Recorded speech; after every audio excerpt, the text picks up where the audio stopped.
The U.S. Congress has established an organization called OSHA, the Occupational Safety and Health Administration. Canada has similar organizations in each province. The rules are very much the same. So what is said on this video generally applies in both countries. Just to keep it simple, we will refer to OSHA during the video. OSHA has established workplace regulations to protect all employees against harm. These laws include regulations concerning emergency action plans, accident reporting, health and safety committees, safe practices for tools and chemical use, among others.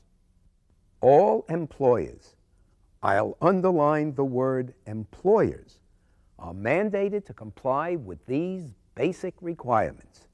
Number one, the employer must have written health and safety guidelines pertaining to that particular worksite and communicate the program to all employees. These guidelines include chemical hazards and are part of a formal hazards communication program mandated by OSHA regulations. Number two, the employer must inventory all chemical materials on the site and obtain from manufacturers of each hazardous material information sheets called Material Safety Data Sheets, or MSDSs. The inventory and MSDSs are to be available for reading by all employees. The fire department and other agencies may also require a copy. For example, firefighters need to know what paints and other chemicals are in a building in order to fight a fire. These are known as right-to-know laws. The employee has a right to know what chemicals are on the worksite and how to be protected from harm. Number three, the employer must have a formal training program for all employees to protect them against hazardous materials. These right-to-know laws are federal regulations in both the U.S. and Canada. Since this is an introduction to theater safety, I want to urge each theater to call their own Department of Labor or Labor Canada and get a copy of the law that applies to them. There are appropriate phone numbers at the end of the video program. This video will deal with the general provisions of the regulations rather than nitpicking. After all, the intent of these laws is the same: to keep theater workers safe. The words employer and employee are used in OSHA regulations because the laws are written to apply to those two groups.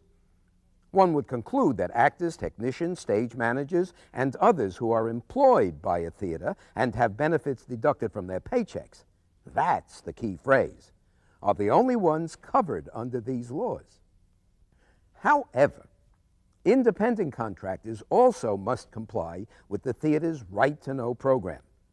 For example, if independent contractors bring paint, dyes, or other chemical products into the theater, they must have MSDSs on them. And if they store them in the theater, they must be added to the theater's inventory. And what about students, volunteers, and other unpaid helpers? How do they fit into the safety regulations?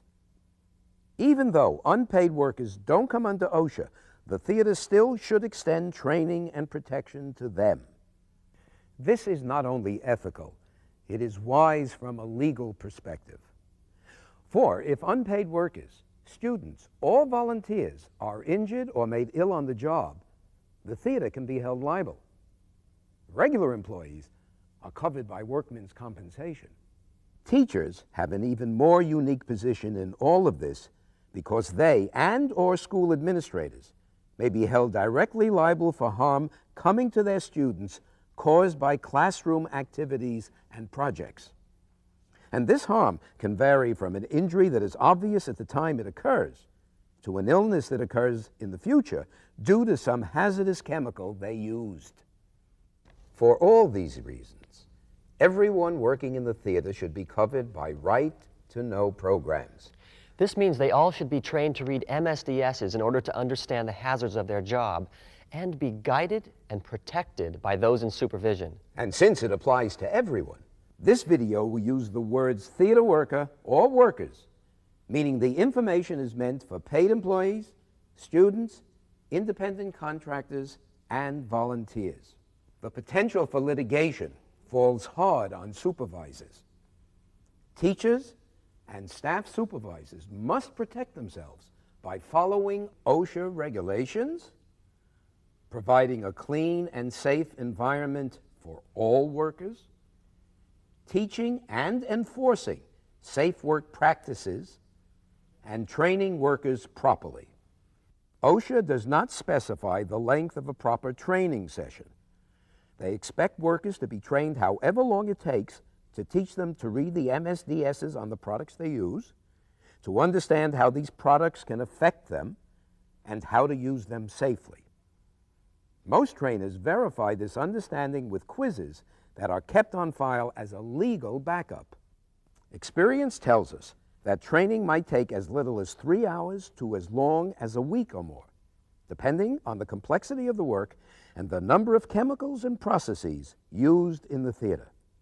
OSHA also expects that workers will be retrained whenever a new chemical or process is introduced, and that review of training will be done regularly, usually annually. Time spent on safety has a high return of productivity and reduction of immediate and long-term health complications.